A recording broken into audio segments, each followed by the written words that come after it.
The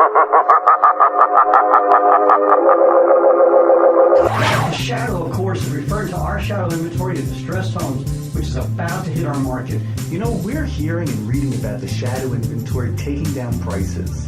But I was thinking, why not take advantage of these listing opportunities and let the shadow inventory work for you? This is Ron Cika, your friendly broker, And Howard Vernick, your mortgage guru, bringing you this edition of Contract Talk.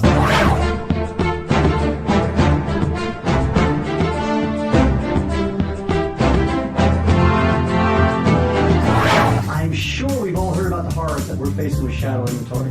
And for those of you who don't know what we're talking about, these are homes that are officially not for sale yet, but we know they're going to be coming for sale because the owners aren't making payments. Just to give you an idea of what we're talking about, just in South Florida alone, there are an estimated 40,000 homes already owned by the lenders, but yet not yet for sale. We have an estimated 124,000 units whose owners have received an initial foreclosure notice or a notice of default and have not yet been foreclosed upon.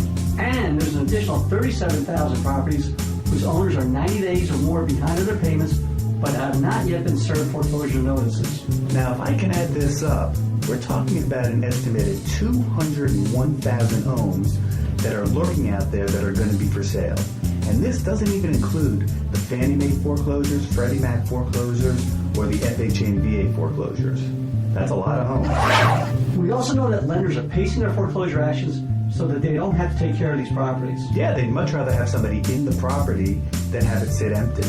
These lenders can't sell the homes fast enough, and they're taking them back faster than get them sold. Again, causing them to slow their foreclosure actions. And then there are a number of homeowners who are playing the system by hiring attorneys to hold off foreclosures. We talked about that in another segment.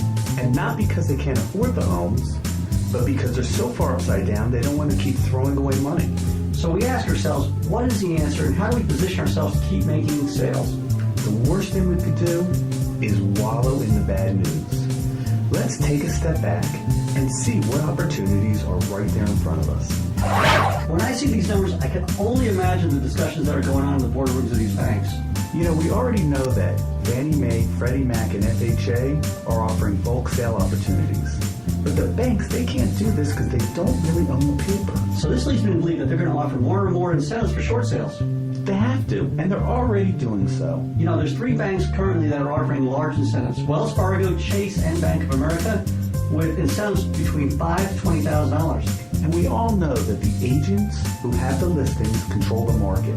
And I think this is a fantastic way to get some inventory. You know, why not take an area of 1, 2, or 3 subdivisions in the right price range with a volume of list pendants and market your services? This is a fantastic way to break into a neighborhood. The sellers just want out. You don't have to worry about their net profit because we all know that they'll only get what the banks allow them to get. We know dealing with some of the lenders, sellers, and condo associations can be frustrating. But we have an opportunity to contract a number of listings where one bad lender here or one bad condominium association there won't hurt us. You know, in my eyes, planning a course of action where you know you have an area with a number of distressed homeowners in a price range that will earn you a nice commission is really worth pursuing. I agree. And to me, this is a way to take what looks like a bad situation and turn it in your favor. And the coolest thing is that these short sale listings will get you into a neighborhood where you can develop relationships, and who knows, maybe you'll get some regular listings down the road. Allowing you to build a following for future business, which of course is the name of the game. It really is.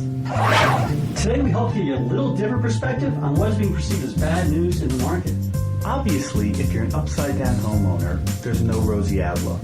But if you're a real estate professional, you can take these cards that are dealt to us and maybe, just maybe, win yourself a jackpot.